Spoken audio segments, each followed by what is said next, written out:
Good morning, everyone. Welcome to our Saturday morning practice. We'll be spending the next hour and a half together on something that I call chi therapy for both our body and our mind. This is what we call a boot camp, with the idea that hopefully you come here once a week and then you practice on your own the rest of the time. Lately, I've been also calling it a sanctuary for those on this side of the craziness. This last week has been tough for me. Has been tough for all of us. And so you know what I'm talking about. And as I would like to quote our former president, George W. Bush, during the inauguration speech, this last one, he turns his head and said, "That was some crazy shit." So this last week is some crazy shit. All right, so we all need to calm down. We need to come back to our body, come back to our mind, come back to our spirit. And today we're going to be doing a exercise when we get on the floor after about an hour or so. We're going to be doing this qigong exercise, the mother of all qigong, something called Yi Jing Jing, YJJ, which translates into exchange or renewal of tendon. I would have preferred to call it renewal or exchange of fascia, connective tissue. And it's a very good exercise, especially for the aging, for someone like me, because it combines stretching, muscle building, and cardio exercise. So to prepare for that, we're going to be doing some chi massage, starting with the fingers, ending with the toes, starting with the top of the head, ending with the bottom of our feet. Before we do any of that, let's bring our mind back to our body. You will find me often call this yoga, right? You may say, well, it doesn't look like anything that we do here. Well, what we do here in America is called hatha yoga, focus on the asana, the body, the posture. Yoga means much more than that. It can mean breathing, as what we did last week. It can also mean mind management. So yoga itself, the word means mind, body together. Let's do that. Let's bring our mind back to our body. Let's start at the very bottom of our spine. Let's move up the spine towards the top of the head. As you do that, I want you to feel your spine, stretch your spine upward as if you're stretching every single joint towards the ceiling. Then I want you to lean back. As you lean back, I want you to feel the weightlessness of your spine as you lean back. Reduce your dependence on the muscle and putting the weight of the upper body on the spine. Now I want you to focus on the shoulder. I want you to lift up that shoulder, lift it up as high as you can. Then I want you to open the shoulder, open it as far as you can. And then I want you to relax. Let's start with the chi massage with the fingertips. So let's bring out our left hand. Let's take a look at our hand. We see the fingers, we see the joints, but we also see the fingertips. The fingertips are very important. We call energy points. These are actually the point where what we call the yang energy, the energy that flows out of the body on the side that is facing the sun, and then returning, which is what we call the yin energy, which is away from the sun and then returning from the universe into a body. And these fingertips are the exchange. And so let's go ahead and massage your fingertip using a right thumb, and you can either choose to use the tip of the thumb or the first joint, whichever one works for you. Okay. And just very, very gently massage the tip of the fingers. And after you finish one, you go to another one. Now, keep in mind that we're actually doing meditation here. And very often people think that meditation means you sit down, you do nothing.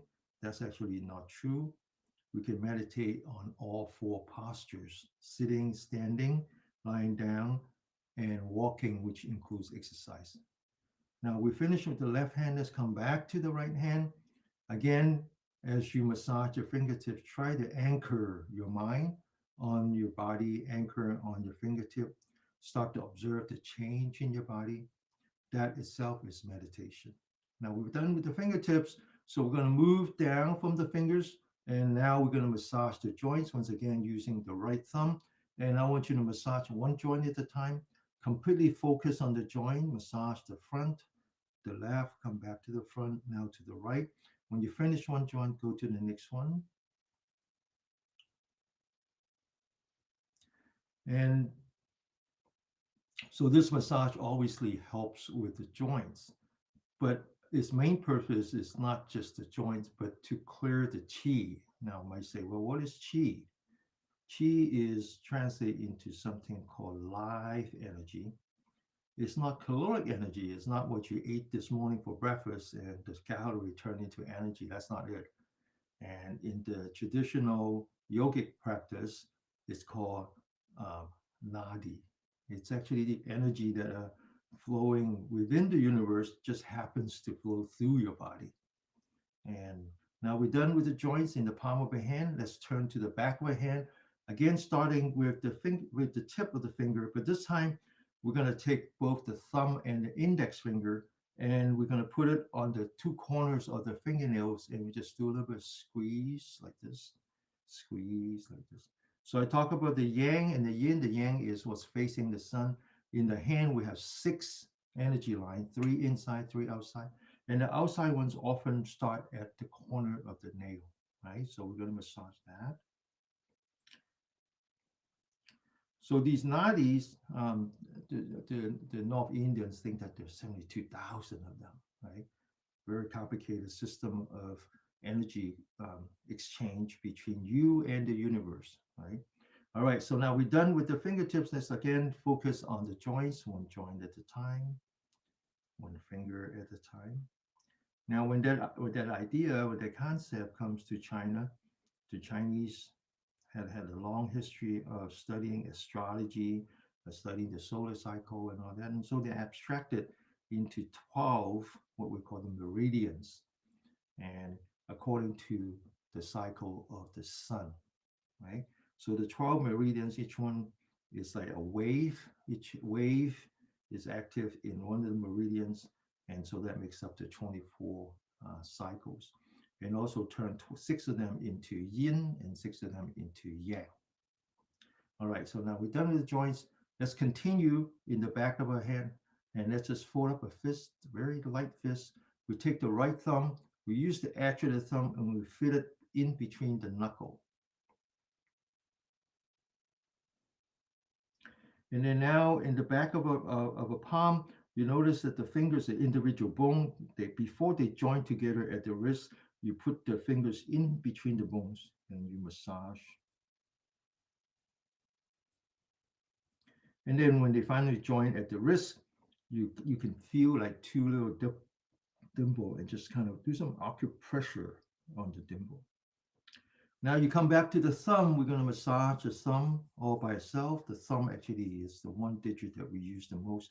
You couldn't even use your hand without the thumb. It's very difficult, right? The thumb is really the key.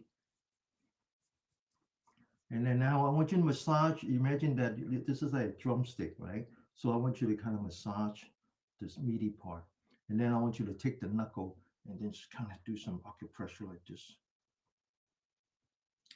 And then now you move from the left hand to the right hand. Again, focus on the body. Anchor your mind on the body. Examine the change in your body now to in between the bones, in between the fingers. And then with the joint, come back to the thumb. Massage the thumb by itself. And then massage this meaty part. And then use the knuckle like that. Okay? All right. So now we come back to the palm of the hand. And there's a very important energy point in the middle of the palm. It's actually between the middle finger and index finger. So you come down to the middle, and then you do a little bit of acupressure here. Maybe use the knuckle. Same thing on the other side. Use the knuckle. Now you put them together, and you imagine that this energy point called I call it the chamber of labor, and it's as if you have a circle. So it's kind of put the circle, generate some heat with your palm. This energy point, this is what I call the chamber of labor, is the only energy point that can give out healing energy. Okay. Now you take the right hand, you put that on top of the left hand, and you massage both the palm and the back of the hand, and then you squeeze the fingers together. So you're massaging the fingers as well. And then now on the other side.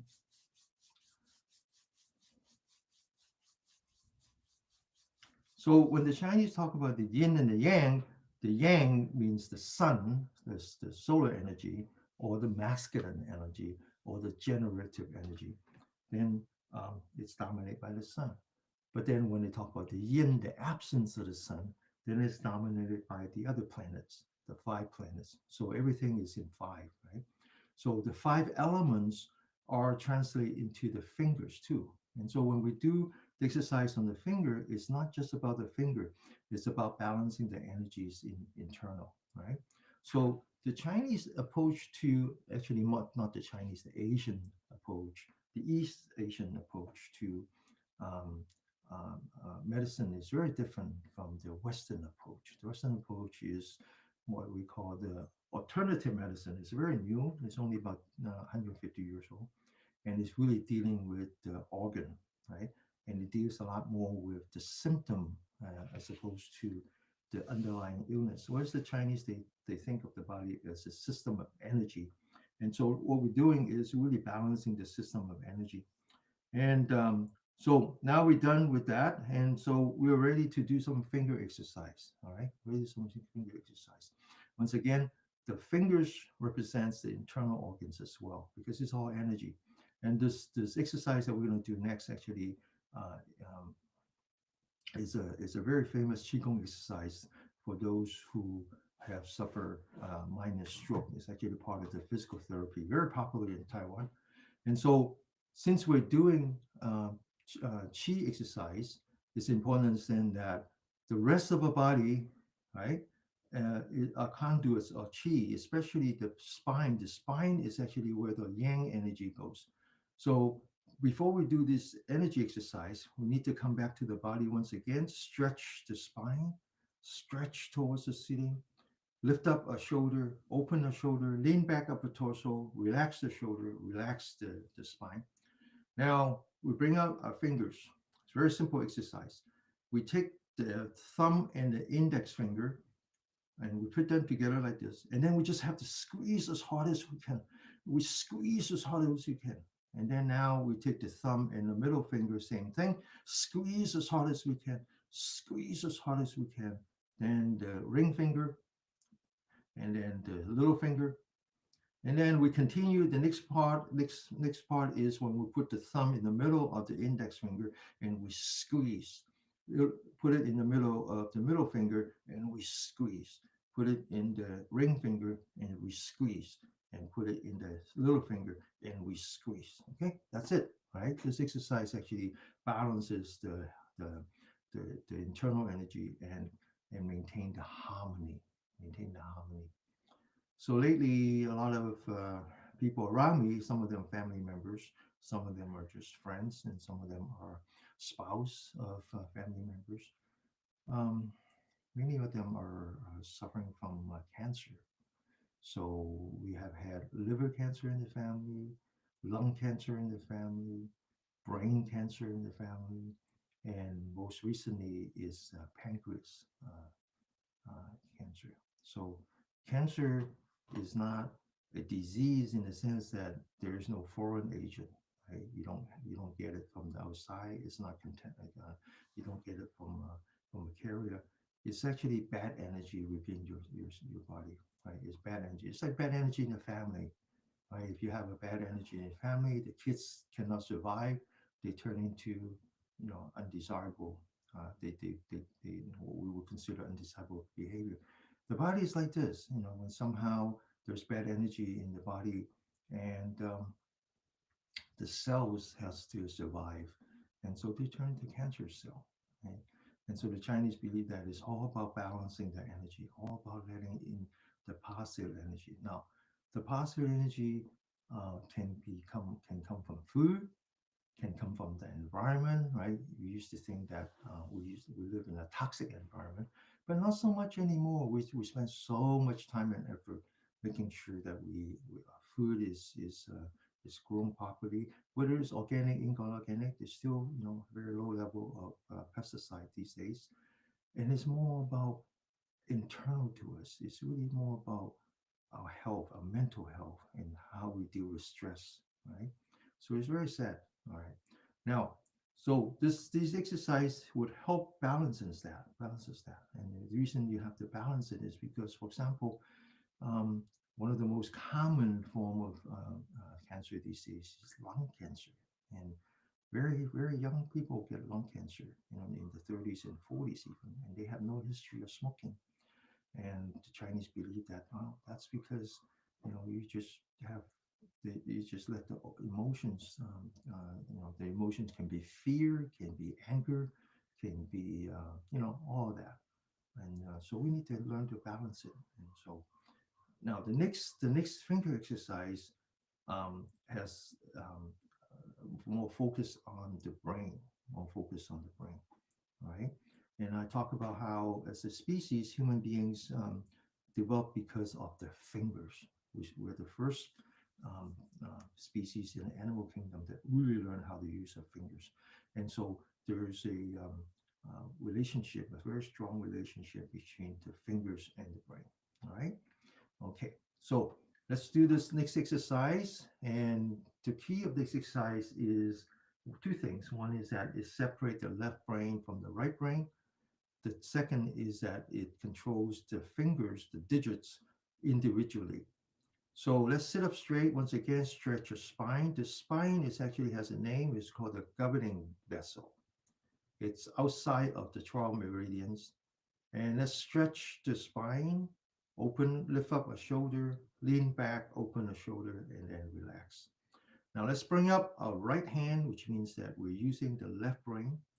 Let's bring the fingers in one at a time. Let's bring in the thumb, then bring down two fingers, then the index fingers, and then the little fingers. Now let's bring down the right hand, lift up the left hand. Now we're using the right side, so the right side of the brain. And once again, let's fold the fingers in one at a time. Thumb, two fingers, index, little fingers. Let's bring out two hands and squeeze as hard as we can. Then leave the right hand using the left brain. And we're going to unwind the fingers one at a time, but in reverse order. Little finger, index finger, two fingers, and the thumb. Bring it down, left hand, little fingers, index fingers, two fingers, and the thumb. Let's bring up two hands and we're going to stretch them as hard as we can. That's the first time. We're going to do this 3 times. We're going to speed up now. Right hand, thumb, two fingers, index, little fingers. Left hand, thumb, two fingers, index, little fingers. Bring it up, squeeze. Open right hand, little fingers, index, two fingers, thumb. Left hand, little fingers, index, two fingers, thumb. And then stretch it as hard as you can. Last time, thumb, two fingers, index, little fingers. Left hand, thumb, two fingers, index, little fingers. Squeeze. Open it back up. Right hand, little fingers, index, two fingers, thumb. Left hand, little fingers, index, two fingers, thumb. And then we're going to stretch as hard as we can. All right. We're going to continue to do some finger exercise by grabbing each fingers on the right, on the left hand, and just kind of rotate like this, doing more massage of the fingers. Fingers are just that important to us. And over here, and then the other side, we're going to do that again, going to do that again, and then really massage the fingers. Now we're going to take each of the fingers and we're just going to pull it one joint at a time, pull it one joint at a time, pull it one joint at a time. And then now to the right, one joint at a time, one joint at a time, one joint at a time. Okay, now we're going to put the palm together, center the palm touching, the fingers touching, and then we're going to lift up an elbow so that it's a straight line like this. And then we're going to push the palm together as hard as we can. Sit up straight, and then we're going to bring down the hand without separating the palm. As down, putting some pressure on the wrist. I'm going to bring it back up, relax, and then we're going to turn the wrist. 1 turn, 2 turn, 3 turn, 4 and 5. The other way. 1, 2, 3, 4, and 5. Okay, now we're ready to do some tapping, and we're going to start from the fingertip. And so let's stretch out our hands like this, put the fingertips together. And now when you do this, imagine that you're hitting a drum, right? So when you hit a drum, you don't just hit it like this. You actually listen and you feel it. You feel the vibration, right? This is how a drummer actually hit the drum. And so let's focus on the hand, feel the vibrations as you tap 30 times. Get ready, go.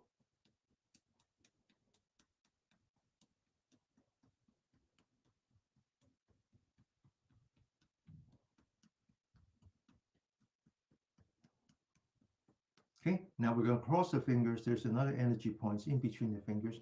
I'm going to tap that 30 times as well.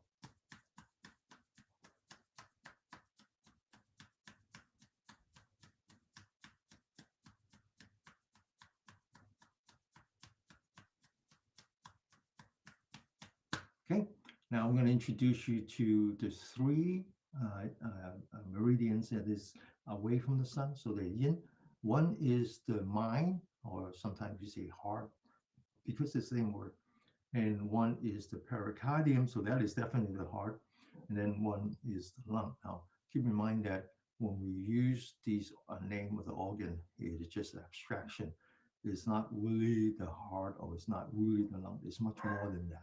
So it's actually more accurate to say that these are the fire energy line and these are the mineral energy line. Okay, like that. All right. So first of all, we're going to tap the little finger. Now, the finger has to do with the mind. So there's all along here, all the way here, including here, and then to here is that energy line. It has a lot to do with the quality of your sleep. Okay. All right. So let's tap that. And the way we do that is that we put the palm together, and the meaty part touches the meaty part, forming a V. And just focus on that. Tap that 30 times.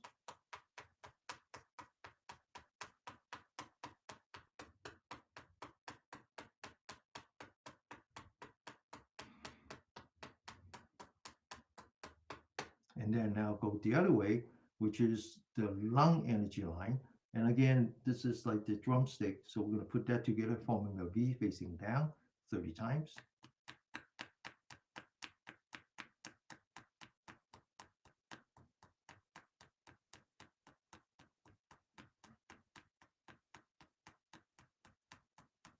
Okay, so the yin side is the heart or the mind or the lung, and then the yang side is the intestines, the small intestines and the large intestines. It's kind of interesting pairing, and which kind of makes sense, right? Because we often said nowadays these days is very there's more and more understanding of the importance of the intestines, right?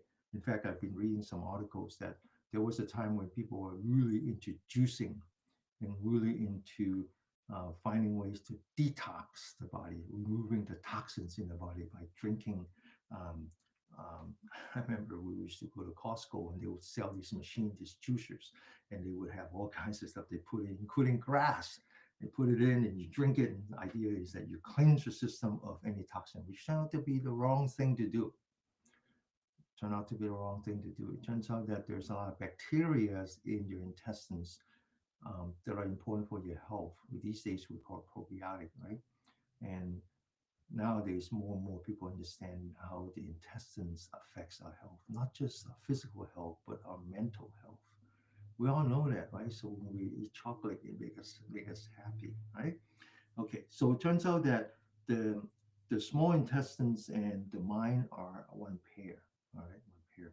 And so the small intestines are the yang, so it's facing the sun. It's actually right in the edge of your palm. So you take your palm, you fold it, you see this line, it's just right there.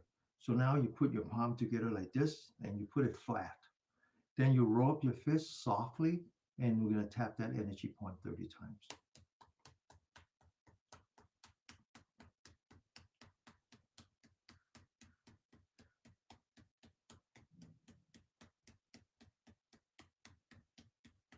Okay, now this is the small intestines. Now it turns out the pairing is that on the lungs, on the yang side of the lung is the large intestine. So you would say, well, what does the large intestine have to do with the lung? Well, keep in mind that they're the mineral. And so the lung is not just to breathe air. In fact, there's another report that says, oh, you know what? The lung actually generate as much red blood cell as the spine. It's actually a very important organ that's beyond our current understanding of what a lung does. The Chinese understood it. The Chinese understood that the lung actually is much more than a mechanism to breathe. It makes sense, right? Actually, the lung is more important than the heart, right? The heart needs to take the oxygen to your body, but where does the oxygen come from? Oxygen comes from the lung. So they believe that the mineral line is not only is the one that distribute all the nutrients into your body, but it's also the one that's responsible for removing it. So when it becomes toxin, they remove it. So the other side of that is the large intestine. Now, there's a very famous energy point on that side called the merging valley. So if you take your index and your thumb, you open it like this, you feel that there's a valley. Okay, so this is actually a very popular energy point for pain relief, for all kinds of things, right? And so you take it, you open it, you see this ridge in here. You take your right thumb, you see this line. You put the line on top of the ridge, and you push down, and you just push down with the not with the fingernail, okay? Push down, and you feel a little bit of numbness like this, okay? And then same thing on the other side. You push down. Now you take the energy point that we have here, the small intestine, you put that on the energy point here. So now you have the small intestines and connecting with the large intestine. So we tap that 30 times.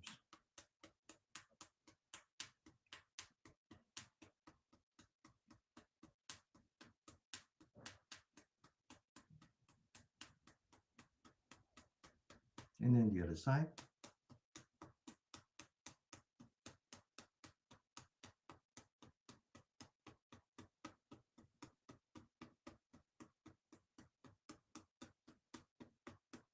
Okay. All right. So I talk about the balance of energy and how important it is to do that, create an environment um, um, for the survival, for your own survival, right? For the survival of the cells so they don't turn cancerous and all that. And one of the ways that you know that you're balancing your energy correctly is when you think about growing vegetable in your garden, you have the soil, you have the water, and then you have the sun. Plus, you have the mineral, right? And they all have to be balanced, especially the sun and the water, right? So imagine that you have plenty of water, but you have no sun. Well, then you can't grow anything because they drown in water. Well, you have plenty of sun, but no water. That doesn't work neither. So, in the simplest sense, it's really the balance between the fire element and the water element. And in our body, we think of this as the three chambers: the diaphragm, what's above, what's below, and what's above the belly button and what's below. What's below is the water element, that's your kidney. What's above is the fire element, that's your heart. And when you have a proper balance, two things happen. The water element rises and you have plenty of saliva. The fire element descends down to the rest of the body and your feet is not cold. And so those are the two things that I pay attention to. And so if you pay attention to me, it's been after half an hour now. I haven't stopped talking, right? I haven't stopped talking. I haven't stopped moving. And yet I'm having a hard time keeping up with my saliva. I keep swallowing it, which is a good thing. And when you actually you do even simple exercise just now, we just now finished with the palm, fingers, tips, and wrists and all that, and you already feel warm in your body. You already feel warm in your body, and this is particularly noticeable when you fly long distance, when you're stuck in an airplane for 12 hours, and you don't even have room to exercise. You just don't feel right. And what I find is that I just do exercise my fingers, right? And because it doesn't take much room, and it's easy, people don't pay much attention when you just work on your fingers. And working on the fingers actually create a energy flow in your body. All right.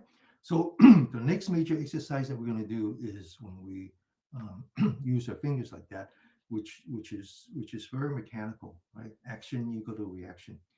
And so before we do that, we need to clear the channel on our arm. And once again, we identify the inside of our arm and the outside of our arm. Inside is yin, three energy line. The middle one is the pericardium. Up is the right. Up is the lung, and then below is the heart or the mind, the mental side of the mind, heart. And we're going to use a scraping tool, or you can get one of your own. And see if I can find one. I thought I had one. So something like that you can easily get from Amazon. This is not actually a scraping tool. It's actually for acupressure, right? But something like that would work. And or you just use your knuckle. I always carry that with me, so it's very handy. And so use your knuckle, use the tip, use the bone, and let's do it one line at a time. First, the middle part of the inner of your arm. We're going to start with the elbow. We're going to finish with the wrist and come back. Now, there's one energy point right here where basically where your watch is. It's about three fingers down, and this one is actually important for regulating your heartbeat. Okay. All right. So now let's take the knuckle. Start at the elbow. It's going to hurt, and you want that. You want that. And scrape it down to where you wear a watch, and then to the wrist. We're going to come back now, again, using a knuckle all the way back to the elbow. All right. So this is the pericardium. Now, when you move up and you feel the bone, on inside the bone is the lung. Once again, hit the elbow. Now, about four fingers from the elbow, there's an energy point that people, the doctors talk about that as relieving constipation. Okay. And so continue, a little bit of work here. Continue until you get to the wrist. Then you come back. Okay. Now we're going to do the same thing on the bone. The bone is actually when the energy flow across, right? There's a reason why we call these meridians because that's just one, and then you also have to cross. So they cross on the bone. So you just break that, and you can check to see if it is smooth. Sometimes you don't. It's not smooth. There's some kinks, right? And that's that there's blockage of your chi. Then you move on the outside. That's the large intestine, and then scrape in the middle. And that's called the triple warmer. Triple warmer. It's a mistranslation, but it basically talked about the three chambers. So it's the entirety of your internals. Now the back of the hand, the fingers, the thumb, back to the fingers, the back of the hand, and then straighten up and scrape. Move, rotate the hand a little bit on the outside of the bone, on top of the bone, the inside of the bone, and then the middle of the inner part of your arm. And then finally, we get to the mental side, right?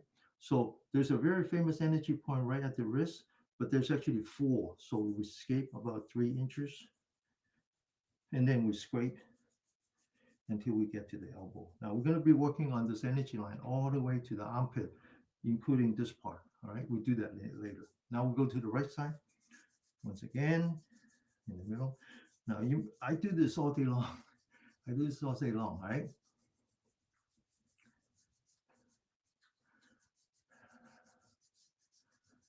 And a little further up below the bone, on top of the bone, outside of the bone, and then the back of the hand, in the middle, the palm, the back of the hand, the fingers, the, and then back. Now, many of us suffer from carpal tunnel. I do, right? Because I use my hand all day long with the computer, with the mouse, nowadays with the iPhone. Okay, and then now this one, very important one in the mind. Okay, and so when you have carpal tunnel, it's inflammation. Carpal tunnel is inflammation. Frozen shoulder is inflammation. And what we call the Dowager's back, that's inflammation. And so inflammation is, from the Chinese perspective, is the blockage of qi. And so you have to clear the qi. When you clear the qi, the pain goes away. And so I just do this. I do this all day long, right?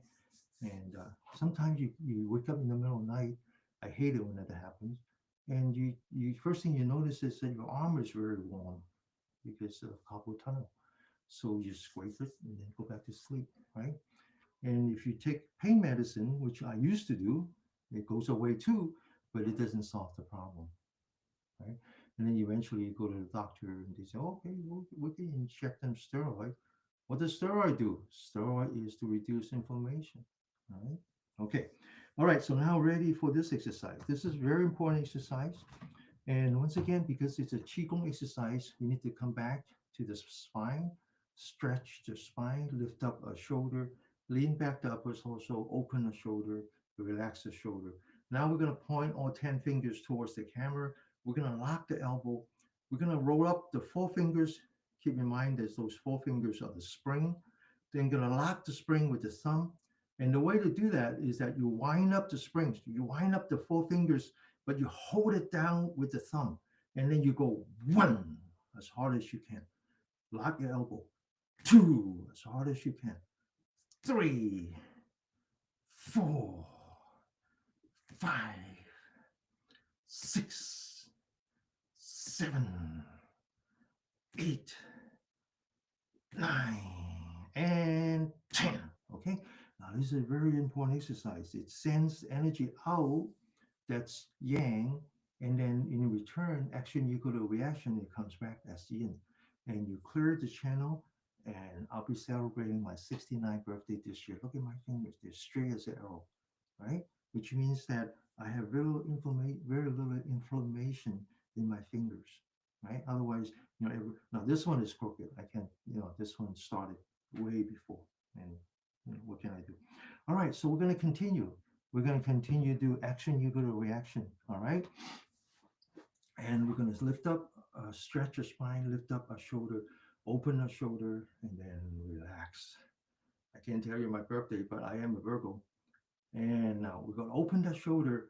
And then this energy point is part of the lung energy line. It has a very interesting name. It's called a gate to the cloud of the cloud. Gate of the cloud is like in the morning, you open the window and there's like fog, like that.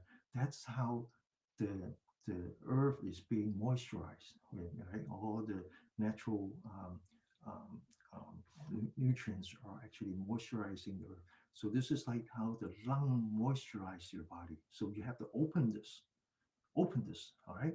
Okay, now this next exercise is very good for your horse and shoulder. All right, so now you take your hand, you take the thumb and the middle finger, touch them, then you stretch out the other three. This is called the lotus hand. You put that on the gate to the cloud. Once again, you open it. You try to push your hip forward and you lean back. So you put a little bit of pressure on your adrenal gland. And then back of the hand facing the camera. Get ready. One, back of the hand facing camera, which means that your hand goes like this. Okay. Now come back. Lotus hand.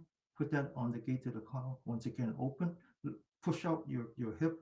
Get ready. 2, 3, 4, 5, 6, 7, 8, 9, 10. Okay?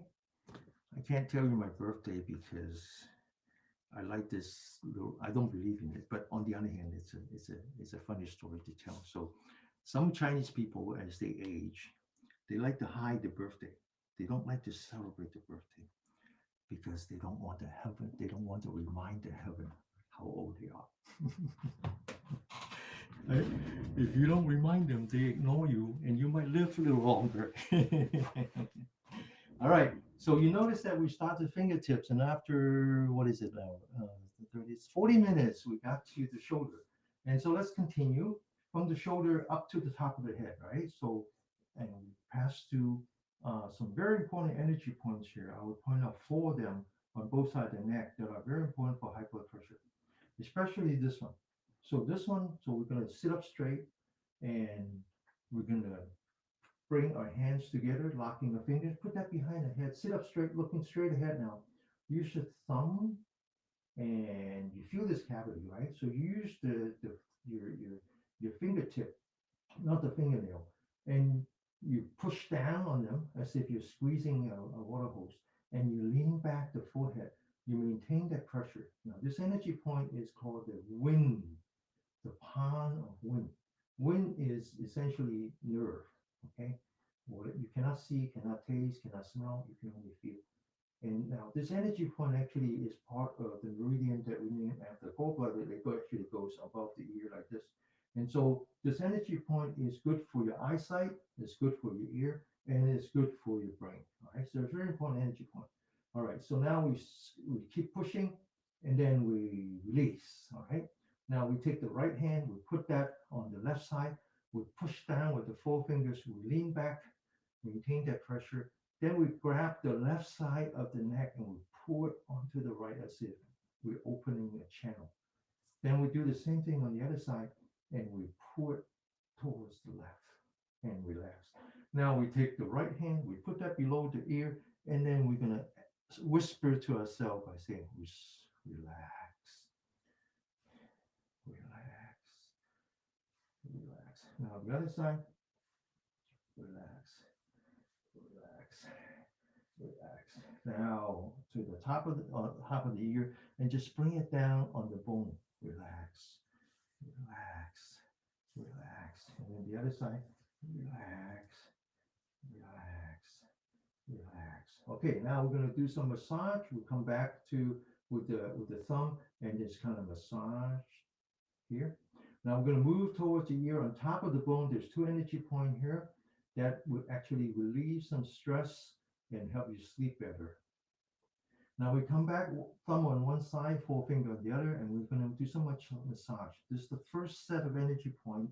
I call it the Papana of wind that will lower your blood pressure. Then you go to the middle. There are two energy points here, and just kind of squeeze that. That will also lower your blood pressure. Okay, and then you get to further down, and you just kind of pull them together like this. This is called a door of wind. Okay, so this is what you want to do, right? Learn how to massage your neck. Now I'm going to massage our shoulder, and there's a cavity here, and I call that the well on the shoulder.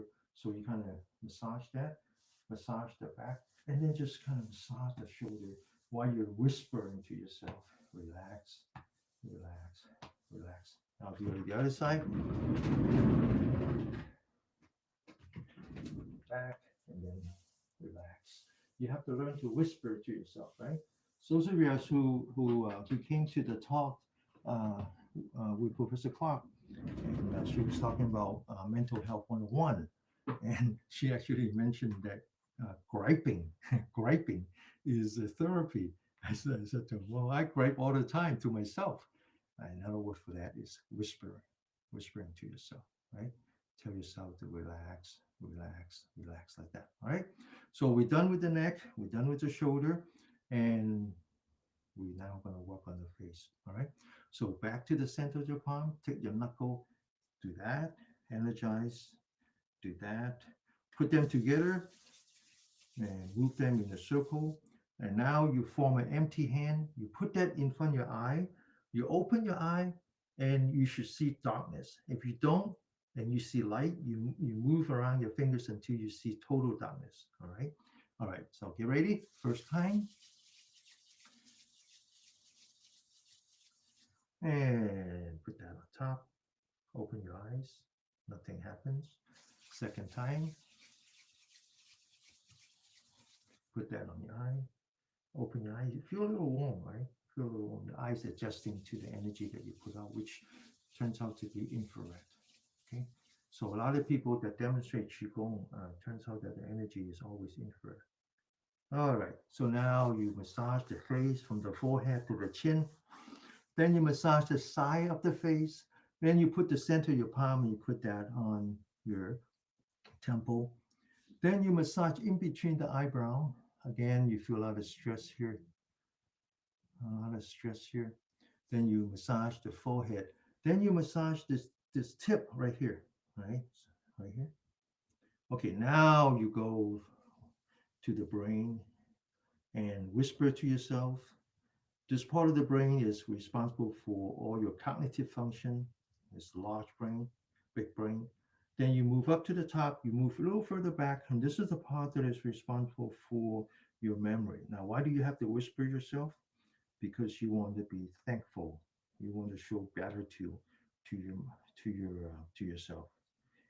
Right? And then now further down, that's your motor function, and then to your neck, then on top of the ear, back to the face, and then back to the fingers. Okay. All right. So now we're going to massage the eyes. Very important to massage eyes. So there are there are 8 energy points that are important for the health of the eye as we age. Right. Lots of things happen to the eye. Right. The worst could be glaucoma, could be I forgot what it's called in the back of your eye. There's some problem. That can be some problem. I forgot what that's called now. And the 2 energy points are what we call the wheel of pond. And then there's 6 energy points, 3 on top and 3 below. All right. So let's work on the top. So let's take an index finger, put that in the beginning of the eyebrow, sit up straight, and then just push down with the fingertip, not fingernail, and then you push down, push forward a little with your neck. You maintain that pressure. All right. Now you take your index fingers, you put that in between the eyebrow, and you massage the eyebrow as if you're squeezing a toothpaste. Okay. Now you work then below the eye. So first come back to the index finger, put that at the corner of your eye, close your eye and push it down. And then you take your right thumb, you start from the corner, you work at the bottom of your eye back until you get to the tail. Same thing on the other side, just very gently massage. Now there's one more exercise that we do with the eye. So let's take a thumb, put that at the corner of your eye, but push up slightly. So you're pushing on the eye socket. We close your eye, we look straight ahead, but we close your eye. Now we're going to do some eye yoga. Let's turn our eyeball up, but when you turn it up, I want you to be looking really far. You close your eye, but you look really far. You look really far as if you're looking at the ceiling. Then you turn to the right and you look really, really far. You close your eye, okay? And you look down and as if you're looking at the, the, um, the floor. Then you turn to the left. Okay, so you actually have to use your eye muscle when you do that. All right, now let's get back to the top again, looking straight up.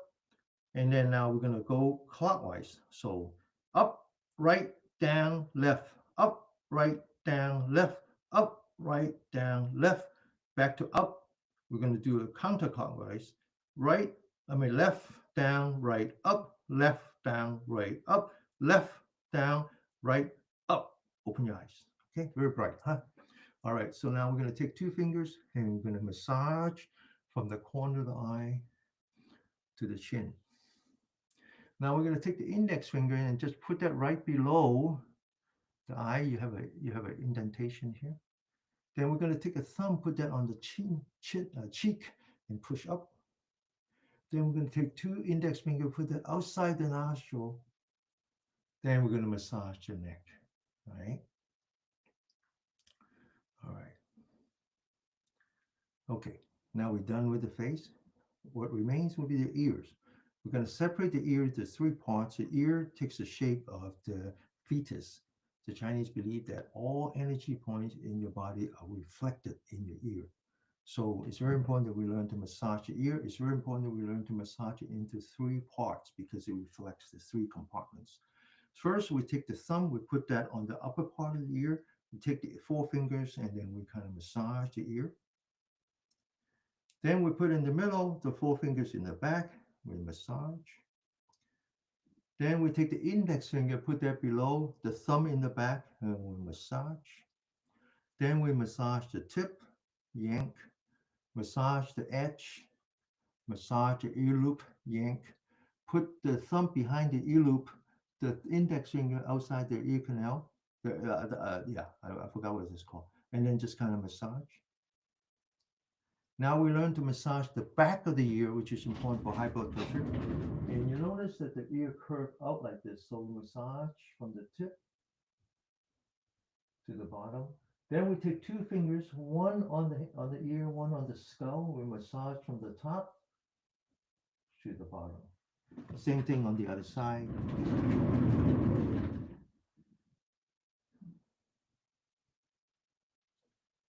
2 fingers. Okay.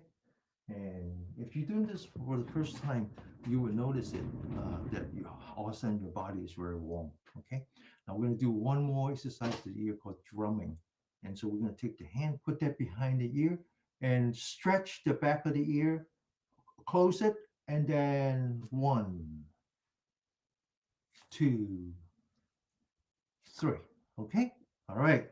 So now we get to the top of the head. And that's just the beginning because we got to get to the bottom of the feet too, right? All right, so now the top of the head is an energy point called the 100 meat. This is where all of the energy come together at the top of the head. All right.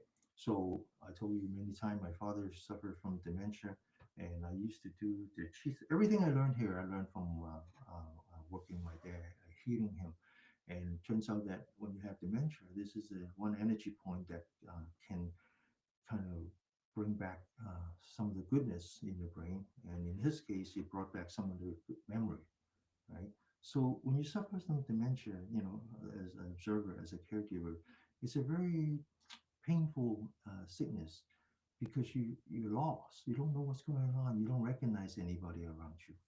And so it's very important that you don't insist that they recognize you. When you insist that they recognize you, that's not for them, that's for you.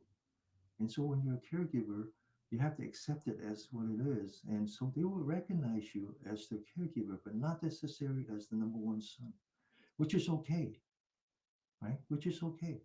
But then everyone, when I do the exercise with him, like especially this one that we're going to do now, it actually bring back some of the memory. Maybe not to the point where he recognized me, but turns out that one time I did that, and I walked him around the house in the hallway. He walked by the bathroom. He looks at the bathroom as if he recognized the bathroom. He went into the bathroom with his stroller. He opened the cardboard and he recognized his Old Spice. He turns around with tears on his eye and says, "Thank you. Thank you for the memory." That's that's how important this one is. All right. Okay. So now to do this right, you need to make sure that it is on top of your central nervous system. So once again, you stretch your spine, you lift up your shoulder, you open your shoulder, you lean back, you relax. You do one more, which is you lean back your forehead and you tuck in your chin. Then you take your 10 fingers, you go up and down, you put that on the four corners of that of the energy point, and you focus on your fingertip and you tap that 30 times. Get ready? Go.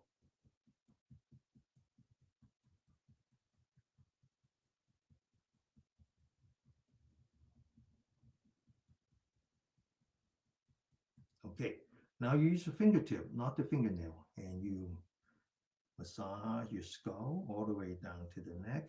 Second time, third time, and then one more time. And then now on top of the ear, one, two, three. Okay. Now we're going to work towards the bottom of the feet. So right here, there's the energy point. So once again, sit up straight, open your shoulder, lean back, relax, turn your head to the right, bring up your right hand, empty hand, put that on your shoulder, fingers on top of the shoulder, palm in front of the gate to the cloud. You listen with your left ear. It's as if you're playing an instrument. When you play the instrument, you play the music. And the only way to play the music is with your ear. So you listen. Get ready? Go. Continue.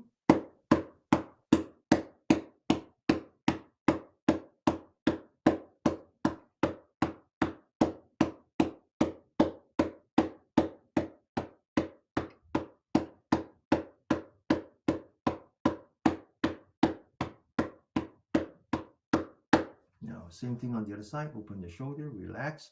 Turn your head to the left. Empty hand. Put that on your right shoulder.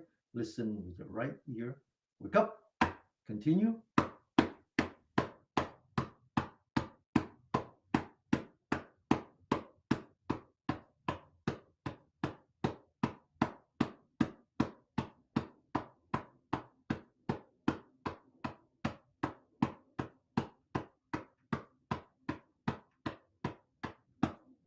Okay, now we move down. The next one is the armpit, which is part of the heart, the mental heart.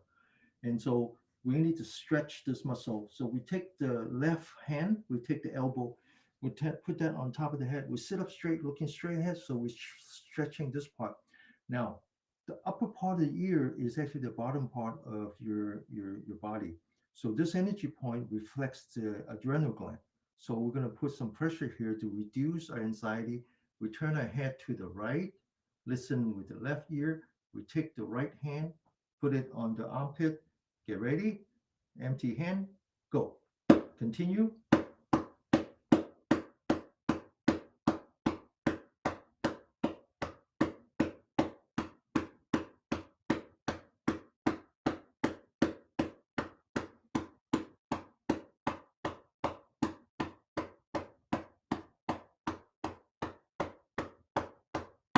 Now we do the other side. We take the elbow, put that on top of the head. We sit up straight, looking straight ahead. Pinch the left ear, turn the head to the left, left hand, empty hand, right ear, get ready, wake up, continue.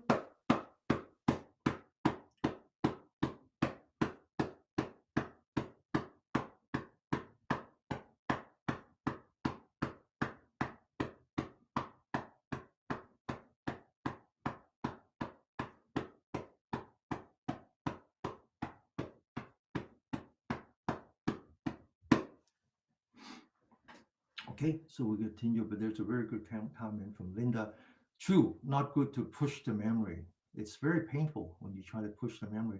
It's as if they have, in the memory part of the brain, it's as if they have a compartment, and the long-term memory and the short-term memory don't connect. And when you try to force him to recognize you, and this is the worst thing that people can do. Every time his sister come visit him, she will go, "Do you recognize me?" I feel like just hit her in the face and kick her out of the house because it causes pain, right? You're trying to, there's something going on with the brain, with the memory. They recognize you. It doesn't match with what the memory of you, right? It used to piss my mom really bad. She doesn't recognize my mom. And he keeps saying that, "You're not my wife. My wife is beautiful." Yeah, that's true. Thank you, Linda. All right, so let's continue. Okay, we ran out of time. All right, so next one is the elbow. It's very important now. These cavities are called the aid cavities. Okay, four above, four below. There's a name for that, and they believe that the bad energy would enter from this cavity. Now, in modern science perspective, these happen to be where the lymph nodes are, and so you are actually vibrating them, energizing them, right? So that you're actually clearing your lymph node. All right, so push out the elbow. All right, take your right hand, empty hand, wrap it around, so fingers on top, palm on the side, lift it up, listen with the left ear, get ready, go. Continue.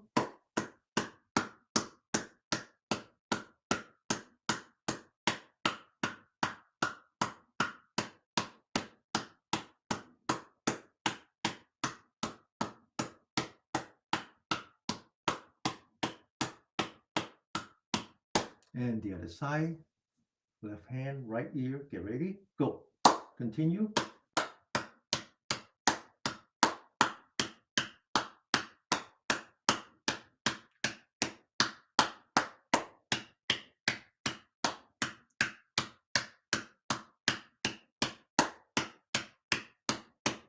Okay, so I can't help but tell you a funny story about dementia, because when your family members suffer from dementia, you need help. You need to surround yourself with a small community. So if it turns out that someone else has the same problem, you share notes, right? So a friend of mine, his father was also suffering from dementia, and he would always misrecognize his wife as his mistress.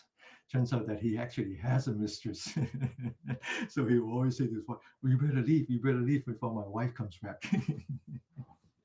All right, so we're gonna work on the lower body now, right? All this work just for the upper body. So you can think about the upper body as one that is important for your cardio, but in the Chinese perspective, it's really not about the cardio like the heart, but it's really the whole system, including the lung and the heart. Okay, now when you go to the below the body is more about your liver, your splint, and your kidney.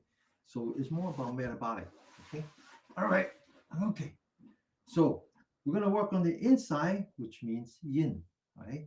Outside is yang, right? So there's three sides to the outside, here, here, and the back, but there's only one inside.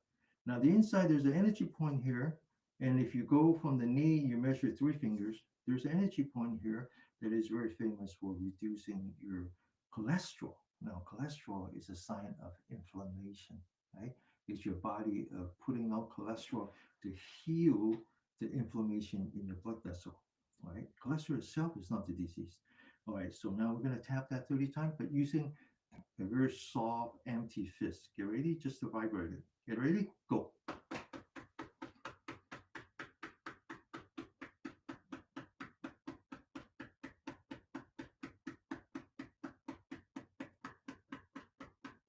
And then we move inside. That's actually part of the liver.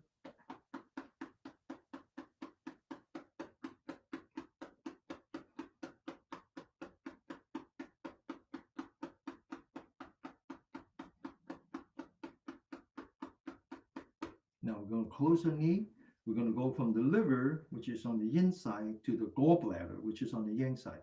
And remember the two energy points in the back of the neck, called the wind of the pond of wind. Almost all the energy points in the gallbladder associated with wind, associated with nerve. So these two actually known for reducing your chance of having a stroke. You ready? Go.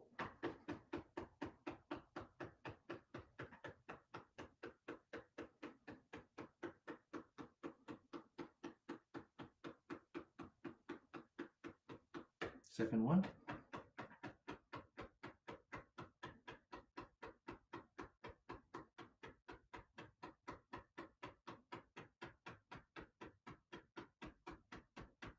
Okay, now below the knee, above the knee is 2, below the knee is 3. The first energy point that we want to find is this cavity.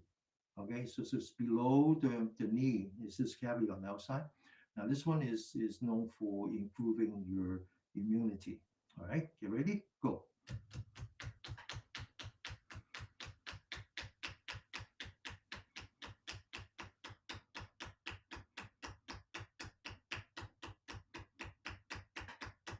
And then the middle.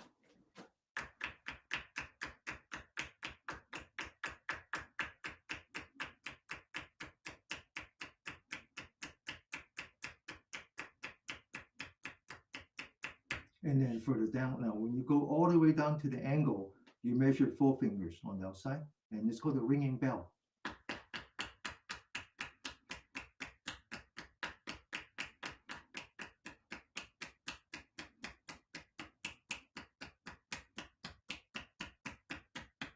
Okay, so this is one yang energy line named after the gallbladder.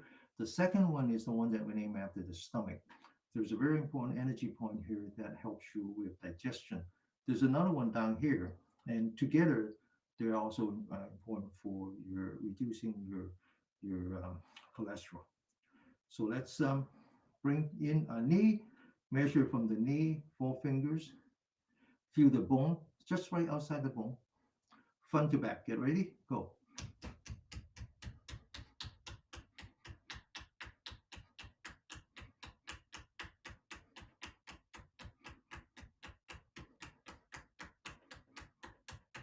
And then further down, 4 fingers. Again, touch the bone, outside the bone. Close your knee. Get ready, go.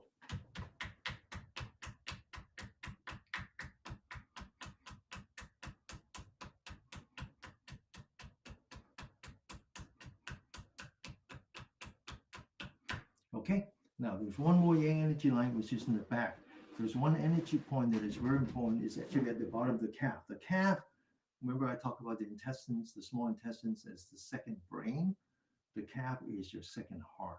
I don't know if you ever noticed, but when you get really tired, you feel like you want someone to massage your calf, right?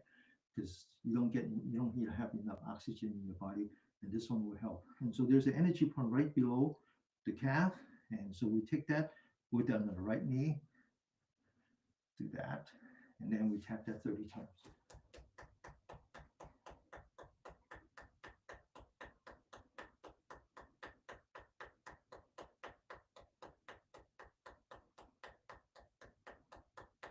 Okay, so I remember talking about having 2 dogs in my house now, and dog sitting, and because the family went away to Singapore, and I kind of like it because I walk the dog every day, twice a day, 2 dogs, and give me some exercise. And walking is, especially walking uphill, is really good for the calf. And I talked about the study that they did at UCSF that says that that reduces your chance of dementia.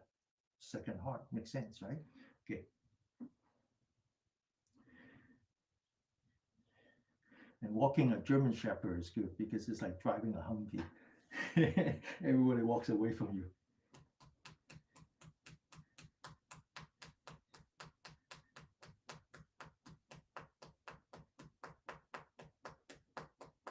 Okay, so we are now ready. We are running out of time.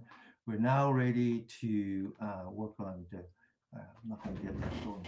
Okay, now someone complained that they can't see um, at the bottom edge of your screen, but in any case, I'm not going to try to.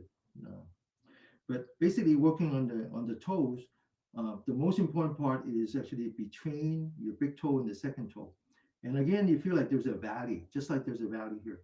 Actually, it turns out that those 4 energy points are all important for your blood pressure, high blood pressure. So we're going to again use the edge of the thumb, put that between the bones, do some massage, and then we're going to open it. And before they meet together, there's an energy point here that will be important for your liver. And the liver is active from 1 o'clock to 3 o'clock. And so you have a habit of waking up between the time the medicine, Chinese medicine doctor would call that liver fire. Right? You have too much fire in your liver. Okay, now we're going to take that, turn it upside down, bend back the thumb. You see the tendon, scrape the tendon, relax, scrape the bottom of your feet, scrape the heel, and then scrape the ball area, and then massage your toes, both the tip of the toes, inside the toes, and then the bottom of the toes, right? Between the toes. Okay, massage. Very important to massage your toes, get the circulation going. Okay, now we come to the most important part, which is the arch. So we start at the bone, scrape about 2-3 inches, 2 very important energy point here associated with the splint. Then we're going to locate below the ankle, scrape here, that's associated with the kidney. Then we're going to scrape along the arch. Then we're going to come back to the angle and move towards the Achilles heel. And right here, there's a cavity. Now we're going to locate the ankle once again, and the knee. You locate the bone. On the inside of the bone is where the splint energy lines are. The splint is not so important in Western medicine. It's very important in Chinese medicine. It has 2 functions. First of all, the splint in the stomach belongs to the earth element. And as you know, earth does 2 things. It's for transportation, meaning that it's to transport fluid, water, and then it's for transformation, right? Turn your compost into mineral, right? So it's the same thing with your body. It's the splint in the stomach not only helps you with digestion, which would be called transformation, but it also helps with transportation. It's part of the limno is part of the energy line, and so when you have swelling, that means that your lymph nodes are blocked, which means that your immunity is shot to hell. All right, so we finally come to the most important energy one. This is as important as the top of the head. This is called the gushing spring. It's right at the bottom of the ball area, and you just push really hard. It really hurts. And then we're going to tap that 30 times by bending back the toes and then forming an empty hand. This is fire. This is water. Okay, mixing with the water and fire. Get ready? Go. Continue.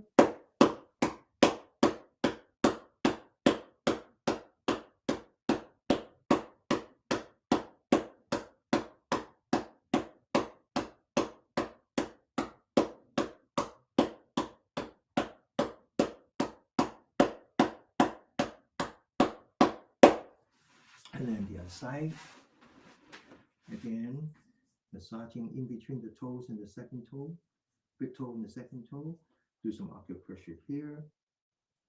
Turn it upside down, bend it back, scrape, relax, scrape the heel, scrape the ball area, massage the toes all around, and then scrape the arch first, right below the bone, then right below the angle, and then along that arch, back to the angle, behind the angle, and then scrape below the bone from the angle to the knee, and then do a little bit of acupressure, 4 fingers like this, and then back to the gushing spring. 1, 2, and then 3, and then bend it back, form empty hand, 30 times. Get ready, go. Continue.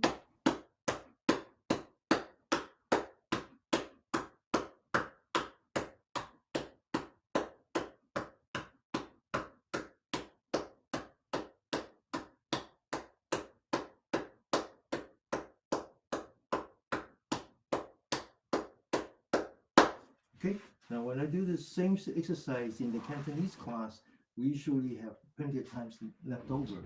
But in the English class, I would prefer to answer some questions in real time, which is fine, right? So we end up using a little bit more time before we get to the meditation, but that's okay. Okay, so now we continue with tapping the 8th cavity. Remember now, 1, 2, 3, 4. Okay, so there's 4 more in the lower part of the body. The first 2 are behind your knee. Behind your knee is part of the energy line named after the bladder, which is the yang side of the kidney. Now the kidney is right here. So when you have a lower back problem, the Chinese believe that that's your kidney deficiency. And so tapping this actually helps with your lower back. So first we're going to massage the kidney. And you need to do this with the back straight. And so massage, and then sit up straight, stand up straight, and then lower the hand as you lean forward without bending, but still keeping your back straight until you get to the back of your knee. Then you bend your knee and you look straight ahead. 4 fingers in the back, thumb on the side. Get ready, go. Continue.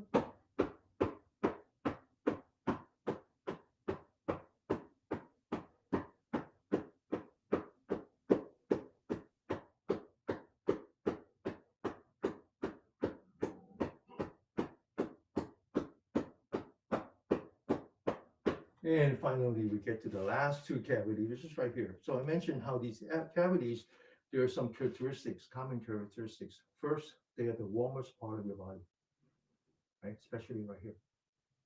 They're closest to your internal. And they're also where the nimnoks are, especially this one. So right here, there's nothing here, right? It's just your nimnok. So you make a fist, you put that on top, we're just gonna vibrate it. Get ready? Go.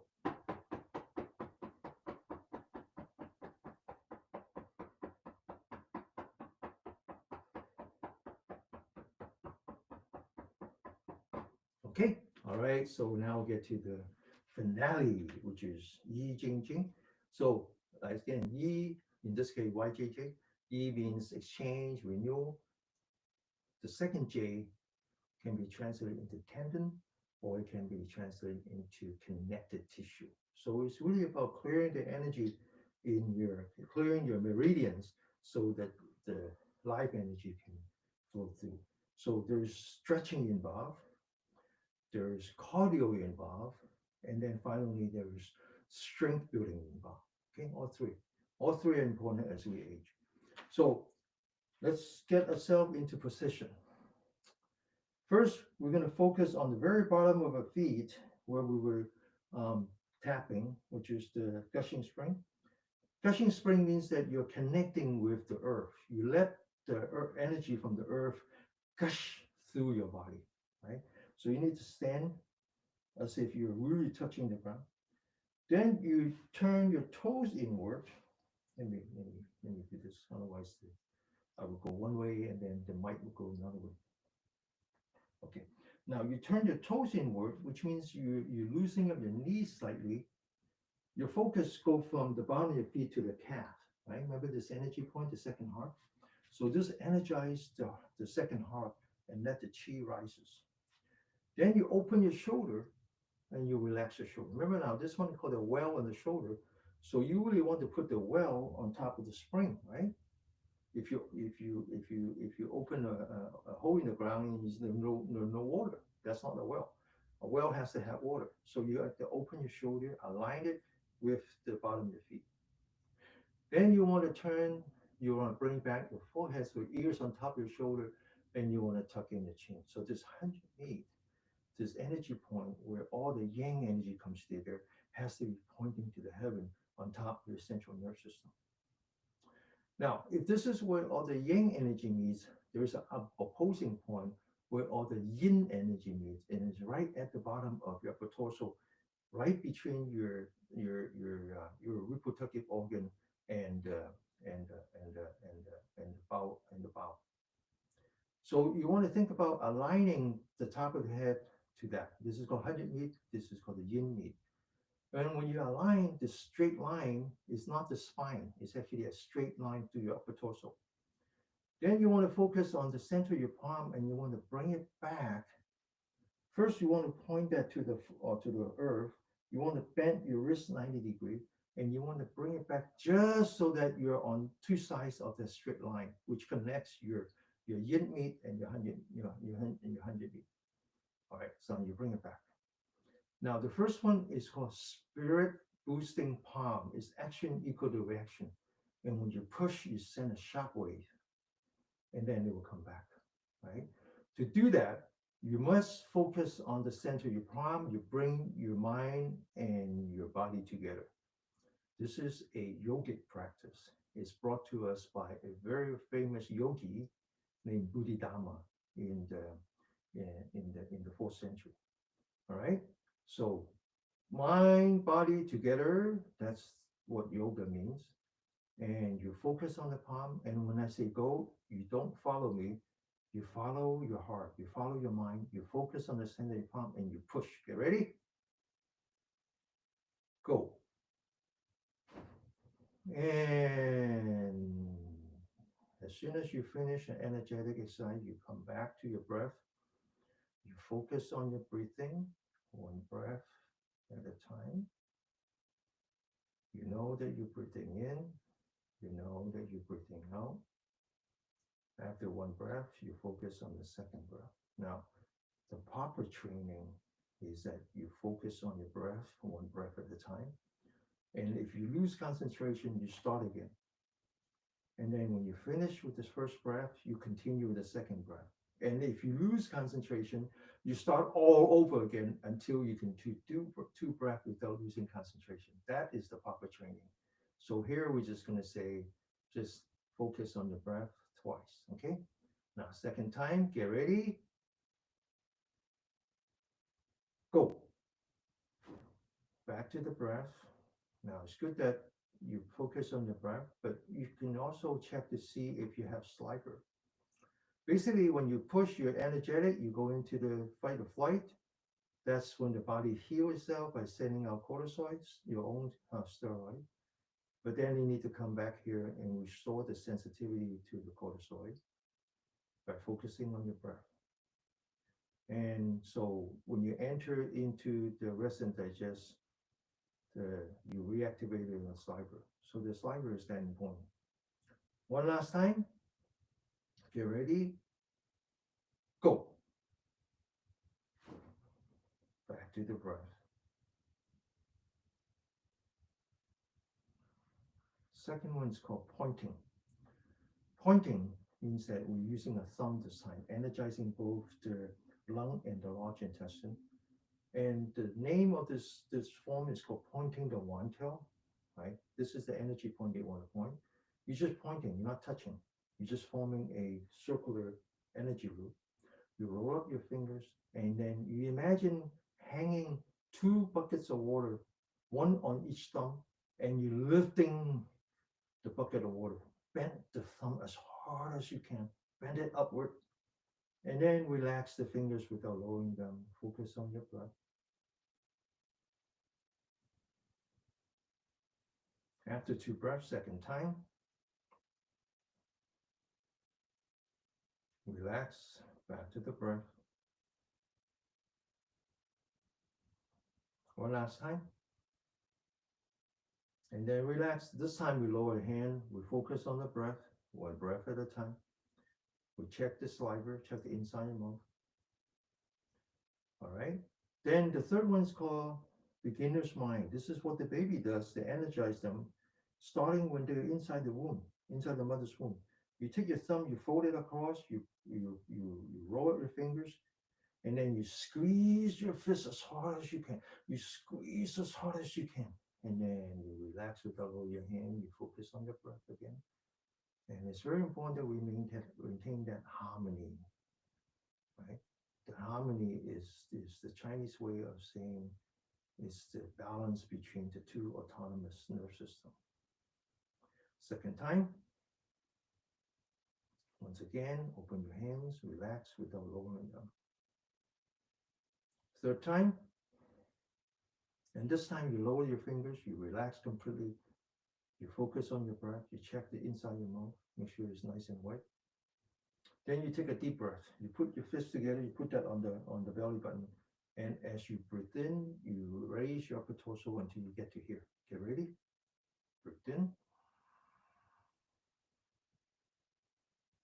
relax. Now you bring your elbows together now. This is all about the back.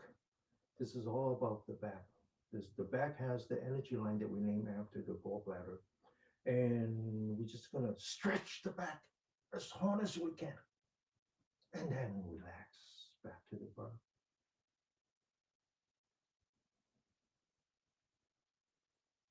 Second time. And we're gonna stretch the back, open up that energy line in the back, and then relax.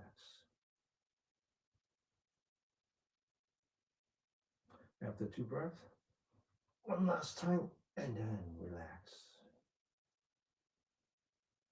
Next one's called fist above the head. So you take the fist, you lift it up above the head, you open your shoulder, you open the fist, and then you roll your fist one joint to joint, lock it, and you're doing tug of war with your heart by squeezing your fingers, pump all the blood into your heart, and then you open your fingers, and then you feel the blood coming through your fingers. So this is a very cardio exercise, putting stress in your heart. Second time, open your heart. I mean, open your shoulder, roll your fist, and you squeeze, and then relax.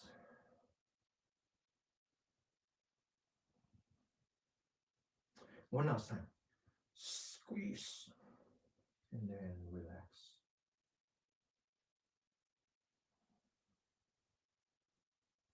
The next one's called stabbing the shoulder. What you're really doing is as if you're squeezing the back of your neck. You feel that. So you do that by opening your shoulder, grabbing as if you're grabbing two daggers. You point the daggers onto your shoulder, right?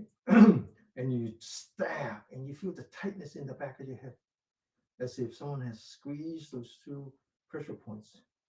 And then you relax.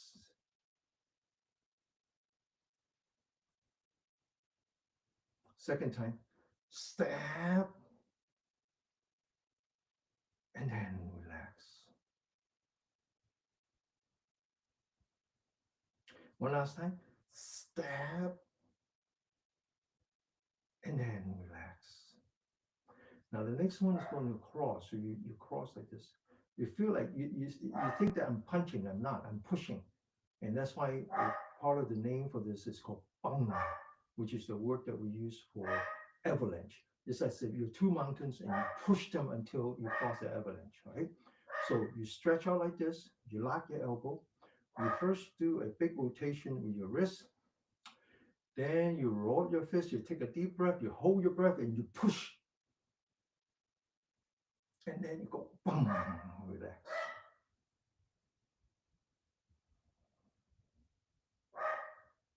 Second time,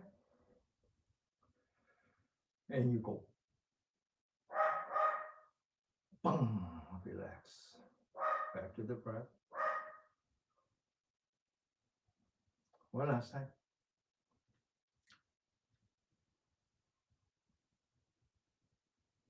Boom, relax. Same thing in the front, hanging, right? which means that we lock the elbow as if these are two bamboo sticks that you hang your coat. Then you rotate your wrist. You roll up your fist, you take a deep breath, you hold your breath, and you push. And then you go, boom, relax. Second time. Boom, relax. One last time. Boom, relax. Next one, next two is about the muscle. First is about this muscle. So you grab a bar, you look up, and you pull yourself up, pull yourself up, pull yourself up. And then you relax.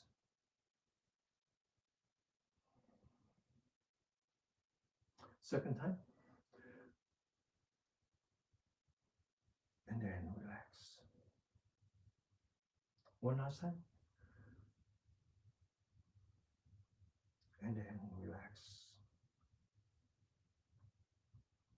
Then you're gonna next one, same thing, but this time it's more like here. Again, it's about the muscle, okay? So it's as if you're grabbing both sides of the yellow page phone book and you ripped it open. And then relax. Second time.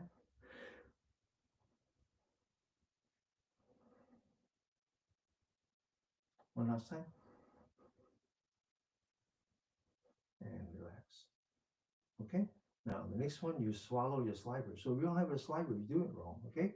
So it's very important that when you, after each energetic exercise, you come back, you spend equal time on the restorative. Maintain that saliva. Collect it and swallow all the way. Make sure that your knees are not bent. You straighten up your back because the next exercise is very important for your kidney. Then back of the hand touching without standing up. All right, continue to lower your knee like that, and you bend down until you lock your elbow. You're looking straight down. Back of the hand touching. You squeeze. Back of the hand touching.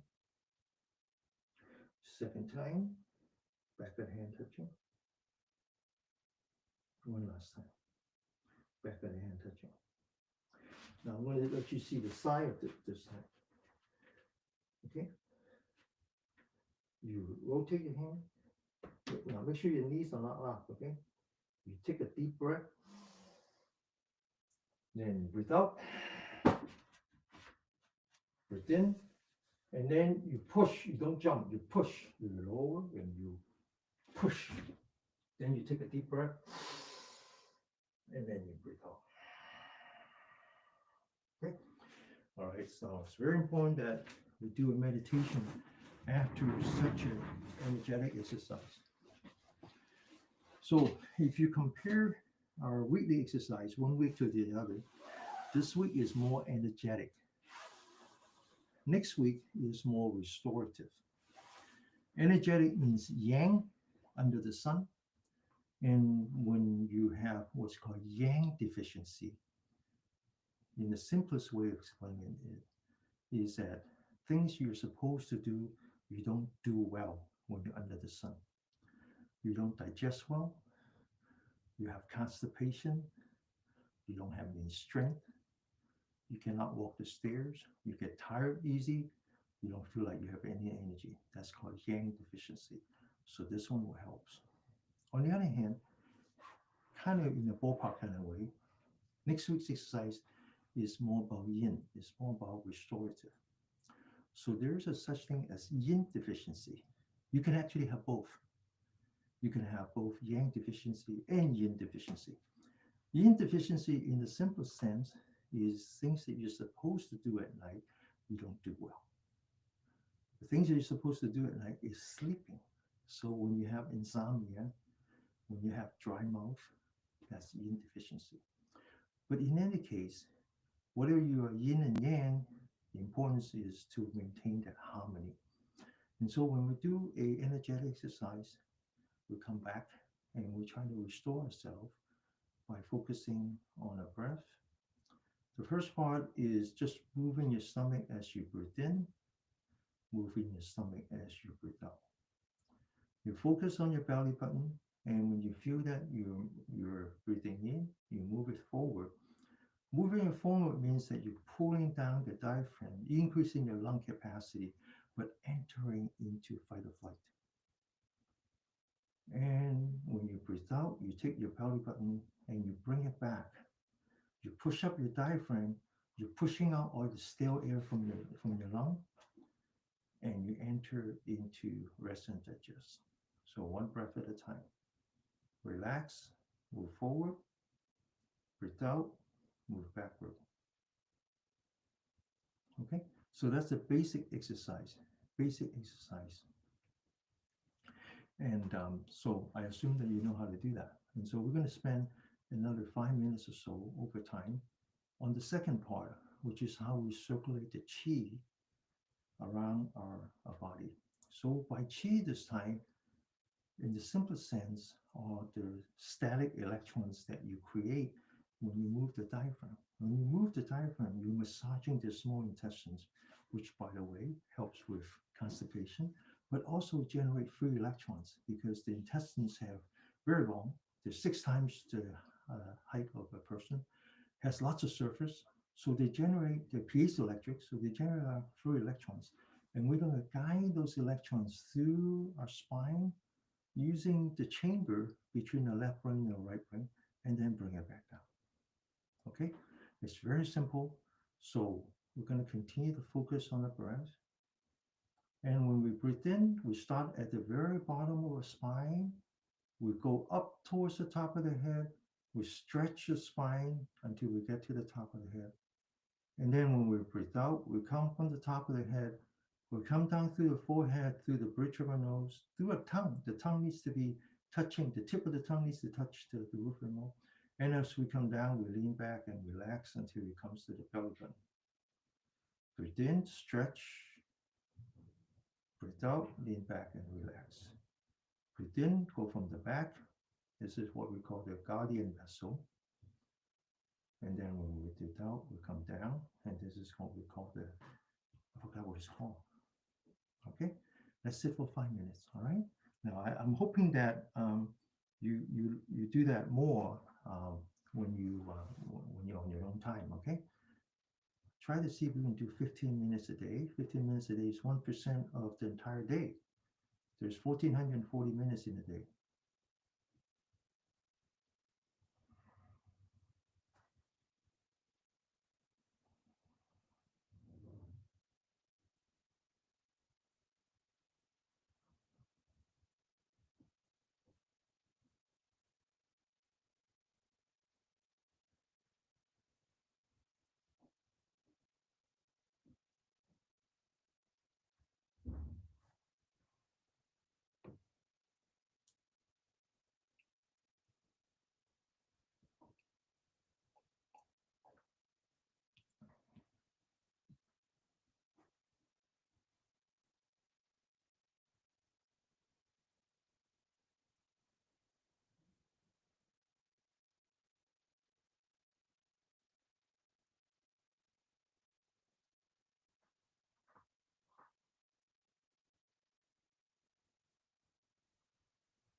Okay, open your eyes. So I like to think that you come to the boot camp and you take it as what it is, that it is just a boot camp. It is that one place where you can sharpen your knife, but you need to use your tool the rest of the week. And I like to think that you have a practice where you spend at least 15 minutes a day for yourself, for your own mental and spiritual health. Now, on the other hand, I don't recommend that you wake up in the morning and you just sit 15 minutes because your mind is not awake yet. And you actually need energy to um, allows you to focus and not let your mind wander away. Okay, so I think let's stop for a minute. Let me see. Muhammad had a very good comment, and he said that this is a meditation technique that seeks to train the mind to focus your attention and to redirect thoughts. And then that's a very good summary of what we're trying to do here is that, and it's just that we all use different language. I use the word anchoring as if we're in the middle of a storm, which we are. Very dark storm right now. Just the beginning, even. You're not even the beginning of the beginning. And it's just very scary thinking what's going to happen in the days to come. But in any case, it's a storm, and you are just this tiny little vehicle, this little vessel. And the only way you can um, ride through the storm and not be consumed by it is if you can throw an anchor. And the anchor is what we call mindfulness. So that's what Muhammad said is that it's a technique. It's not just an exercise. It's exercise for the body, but it's exercise for the mind where you could learn to focus, learn to anchor. Now, then when you say change your thought, meaning that at least you understand your thoughts. And this is the part where the meditation is important because the 15 minutes that you spend is not just your own oasis, it's not just your own sanctuary where you can stay away from that craziness, but it actually trains your body and your breath so that you'll become more sensitive to it. And so the next time when you have a thought that you know is not good for you, what we call unskillful thoughts, akusala thoughts, hate, anger, division, all that. Then you say, hey, they control everything else right now. For the first time in the history of a republic, you have one group of people controlling all our branches, including the media, but at least they cannot control my emotion. At least let me have the choice. This is the topic today is the freedom of choice. At least I can choose what kind of thoughts I have. And I choose not to be angry. I choose not to hate. I choose not to fear. But how do you choose? How do you know? Well, that's the word emotional intelligence comes in. Intelligence can mean intelligence agent. Intelligent agent are like the canary in the cave. They sense it before you do. And so after some practice on meditation, your body becomes very sensitive, your breath becomes sensitive. And before you know it, you say, hey, what's going on? Oh, I better not do that. Let it go. Let it go. Don't jump into that fire anger because it will consume you. All right? Okay. All right. So many of you are here for the first time, or many of you who have been here before and still not know that everything is recorded. Then you should go to my other social media channel, YouTube and Facebook. Everything that we do here is recorded. Okay. All right. So in the past 2 months or so, at the end of class, I do a Dharma talk. And this week, I feel like I shouldn't be doing Dharma talks. This is too crazy a week. Maybe we should just take a rest. Then I read something posted by a student on Facebook. And by the way, I make investment on stock. These days, most of them are on SP 500, but there are times when I will invest in individual stock. But I have a rule.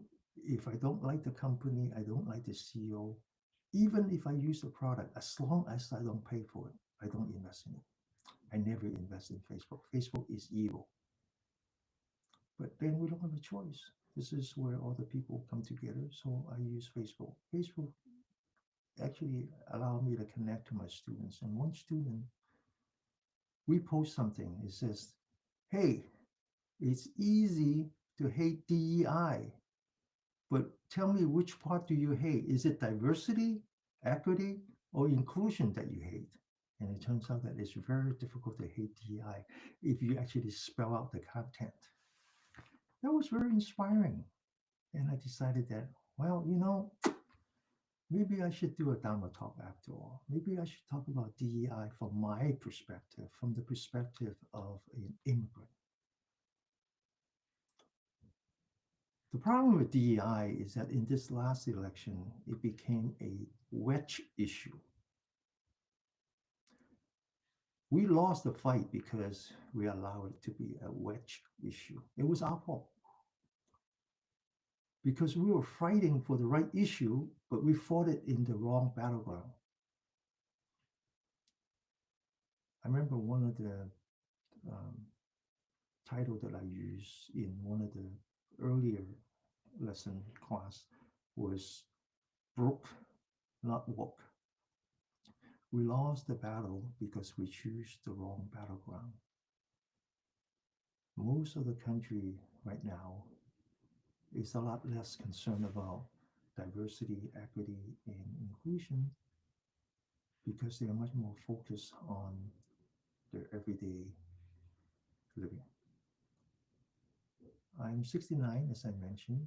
I was here when I was 15 years old. I became a naturalized citizen when I was 20. So I've been a citizen now for 40, almost 50 years. Almost 50 years. And I've seen this country. My life as an American is a life of DEI. I've seen it. I benefit from it. I fought for it. I was thinking about this morning. It wasn't in my original script. And I was thinking about it. When I traveled to Japan, people go to Japan because of the sushi. I go to Japan because of the sushi. But you know what? You can only get sushi at the coastal towns. And you get plenty of it. It's very cheap because they have no refrigeration. They have no way of transporting them on a refrigerated truck, or it's very expensive. So it's very cheap. If you don't eat it, they go rotten, and there's nothing to do with that. So it's very cheap. It's amazingly cheap. But then when you go in the mountain, they don't have it anymore. And if they have it, it's very expensive. It becomes a delicacy. And you have to be a connoisseur to really enjoy that delicacy. DEI has become a delicacy. And you have to be a connoisseur to afford to talk about diversity, equity, and inclusion, because most of the people are not working class anymore. They're the working poor. So let me talk about DEI as a perspective, from a perspective of an immigrant. So these days, immigrant is a very complicated issue in America. It's very complicated because we're trying to simplify it. We're lumping everything into immigrant. That's why it's complicated. If you want to simplify immigration in America, you have to separate it first into what is legal and what is illegal. And you cannot call someone who entered this country illegally an immigrant, because immigrant by definition has to be legal. And that's the biggest mistake we made, is by calling someone who's illegal undocumented, by trying to say that they have a right to be here. They have no right to be here. I have no right to be here. And I'll explain that in a minute. So first you have to separate. If you're going to talk about immigrant, it has to be legal. And if you're going to talk about something that's illegal, then it's illegal. It's criminal, whether they're immigrant or migrant or whatever. If you enter this country illegally, you are a criminal. Now, One of the issues that we talk about is something called natural born citizenship. The idea is that if you were born in this country, then you have the right. That right has a Latin, comes from the Latin word called jus soli, right of the soil. It comes from the early days of the republic, right? Because not everyone was born here, but once the republic was born, right? Those who were born here, even if their parents were not citizen, they would be given the right to be a citizen. That birthright citizenship is guaranteed by a constitution in the 14th Amendment. But it's not always so. In 1898, there was actually a Supreme Court case involving a Chinese person by the name of Wong Kim Ark, very famous among the Chinese. He was born here. He was born here. His parents were immigrant, legal immigrant. He left the United States to visit his parents' family in China, and when he came back, he was denied entry. He was denied entry because he didn't have the right to be a citizen because of his parents were not citizens and because he was Chinese. So he took it all the way to the Supreme Court, and the Supreme Court decided, reaffirmed his right as a natural born citizen, and reaffirmed that that right is irrespective of the race and irrespective of the status of the parents. Now, that's a very broad ruling, which means that if your parents were illegal, the fact that you were born here, you were legal.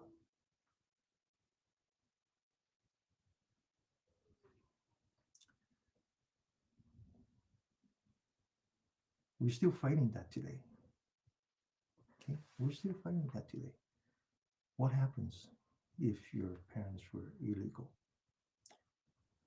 The reason for that, there's some background in that. Why was he denied reentry? Because a few years earlier, the U.S. government, the federal government, have passed a law called the Exclusion Act. The Exclusion Act was tailored only to the Chinese, no one else. And it says that no more, from this day on, no Chinese person can enter this country. Not only that, those who are already here, they can never be a citizen. Now, typically when we're here as an American citizen, we know that in the beginning, once we have the uh, uh, permission to enter the country, we have to wait 5 years. We have to show that we are a good citizen, and then we can apply for citizenship. So the Exclusion Act says no more. Everybody else can, but not the Chinese. Not only that, even if you were born here and you were a natural born citizen, you cannot travel unless you are given a special permission. That was just for the Chinese. So this law case actually overcome that and says, well, do what you want with the immigrant, but if you were born here, you were a citizen. Now, last week, I talked a great deal about Japan, right? Wow, Japan is such a great country. Then you go there all the time, you enjoy the food, enjoy the culture. Such a beautiful place. It's like I wish it would be like this. Well, except that I didn't have time to talk about the negative side of the Japanese society. And since I'm talking about immigration, let me talk about how the Japanese treats their citizens. Now, I don't know how many of you know the history, but Korea was under Japanese occupation for many years, for almost, I believe, more than 100. I don't know, it was 200. Actually, Korea was fought. Anyway, I don't want to go into that, but they became a colony of Japan, and during the time because it was important. They had a lot of minerals, just like we're going after the mineral in Ukraine, right? Because needed for war. And so they occupied Korea. They for the mineral, for everything. And when they started invading the Chinese, they actually started to import labor from Korea into Japan to help with their weaponry. And so before, during World War II, about 700,000 to 800,000 Koreans, mostly men, were forced migrate into Japan and become more or less slave labor. By the end of the war, when Japan surrendered, when Japanese government surrendered, there were 2 million Koreans living in Japan, which is a large number. So after the war, the Japanese government deported them back to Korea. But some of them stayed. Some of them decided to stay in Japan. But they were never given Japanese citizenship. Even today, if you were a Korean living in Japan, even if you were born here, even if your parents were born here, you are never given Korean citizenship. You actually have to register as a foreigner with all the prejudice, with all the things. So now what Japan never have birthright citizenship. They don't have DEI. They don't have DEI. They don't have the concept of diversity, inclusion, and equity doesn't make sense for them. Racism, ageism, misogyny, discriminate based on both either physical or mental disability. Disability based on sexual preference, sexual identity, are no normal behavior in Japan, all in the name of maintaining harmony in this very monolithic society. So we're trying to be like them. We're trying to be like them. On the other hand, as an immigrant, since I was 15 years old, as a naturalized citizen since I was 20, and as a contributing entrepreneur and academic for so many years, helping to be a productive member of society, I can tell you with no uncertainties that DEI, diversity, equity, and inclusion, is what makes this country great.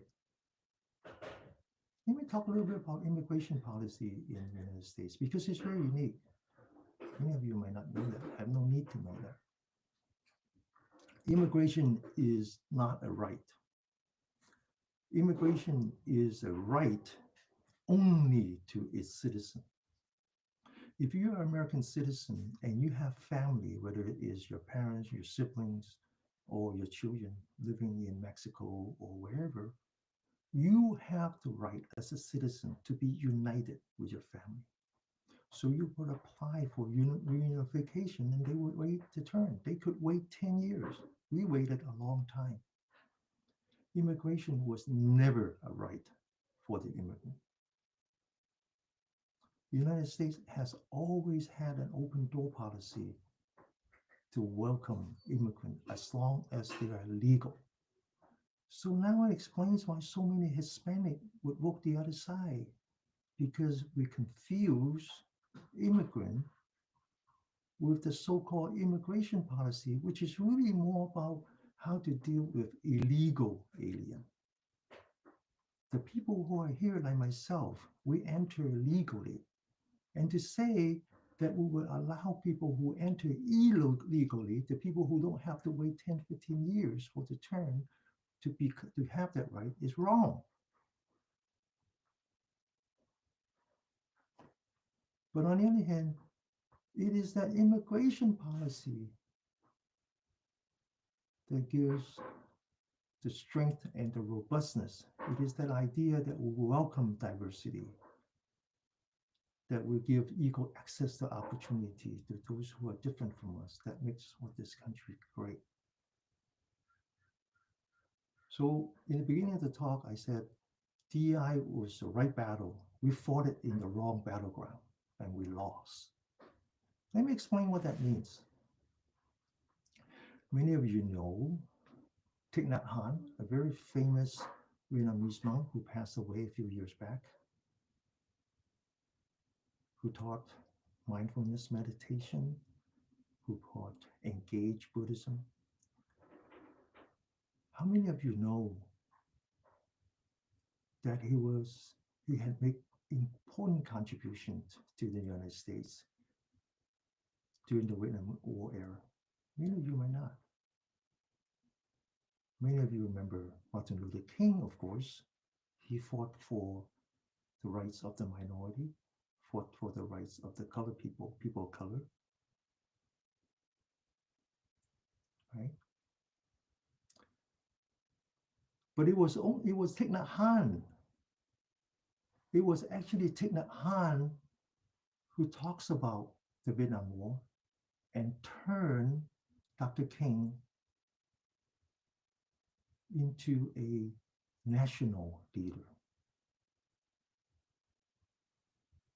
In 1965, Dr. King received a very long letter from Venerable Thich Nhat Hanh entitled "In Search of the Enemy of Man." In search of the enemy of man. Michelle talks about what happened to the people trying to escape violence, oppression from Mexico. Now that's different. Let me talk about that in a minute. I will talk about that in a minute. That is one of the things that we do, which has to do with asylum. Okay, that is, and that problem we have is that we're overwhelmed. Okay, but let's not. That's important. That's why immigration is so complicated. Okay, let me come back to what I want to talk about, which is the letter that Thich Nhat Hanh wrote to Dr. King. Very long letter. The name of the letter is called "In Search of Enemy of Man." Now you have to understand the background. 2 years before he wrote the letter, 2 years before he wrote the letter was 1963. I was 7 years old, and I remember they didn't have television yet. I remember the newspaper talks about this monk in Vietnam that sat in the middle of the street in the cross section, and his disciple poured gasoline on him and lit a fire, and he burned himself to death. It was a protest. It was a protest to the oppressive regime that we were supporting. And within the next 2 months, 5 more monks set them on fire. And it was in this context that Thich Nhat Hanh wrote to Dr. King. And in the letter, he says, "I believe with all my heart that the monks who burned themselves to death did not aim at the death of the oppressor. Their enemies were not men. Their enemies were intolerance,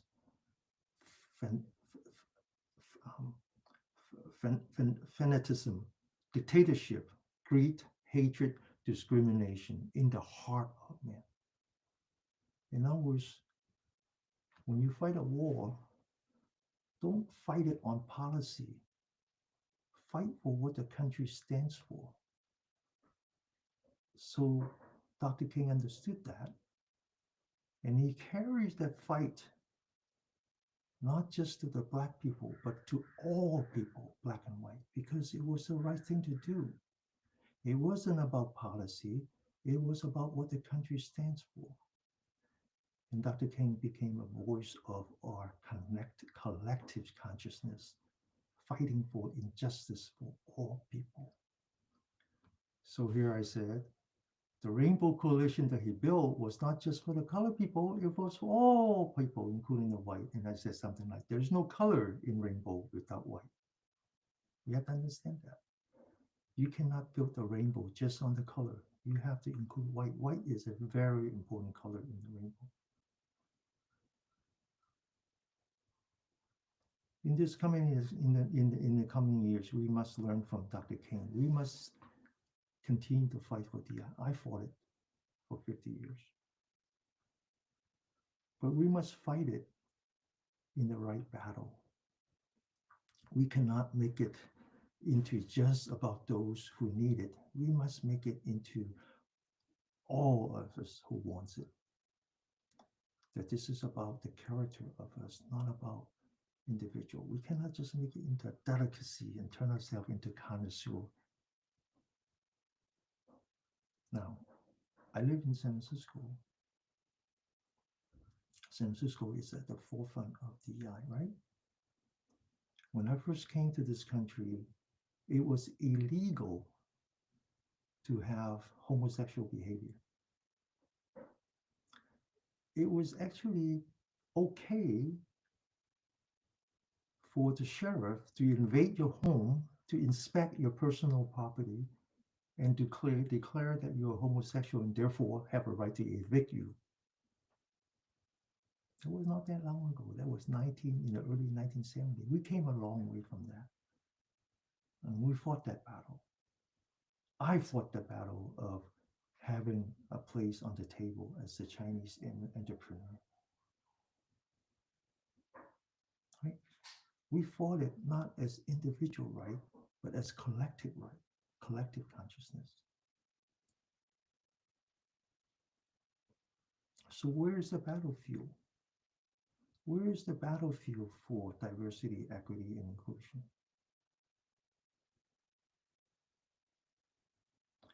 The biggest problem we face today in our society is wealth discrepancy.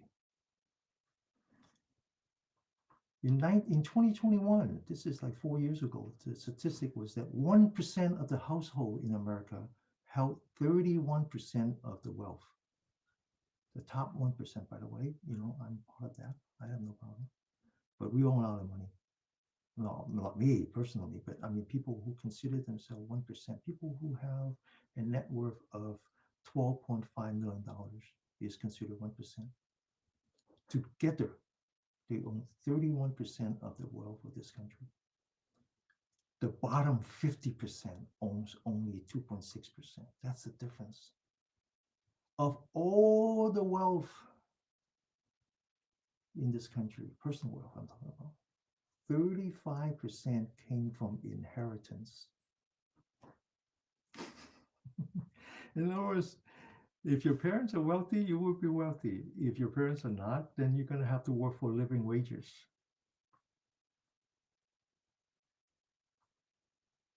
Let's fight DEI not as a social issue. Let's fight it as an economic issue. We need to fight it to address the inequality of all people in America. We must take the fight to all of the people. We must not make the mistake of letting it be a wedge issue. Our enemy is not policy. Our enemy is intolerance, greed, hatred, division, and discrimination. Don't change the fight. Change the battlefield. There is no rainbow without the white. Let us all be blessed with health, with peace, and with happiness. Namaste. See you all next week. Bye-bye. Michelle, ask that question again in the group and see if I could answer that. Okay, I think that has to do with asylum.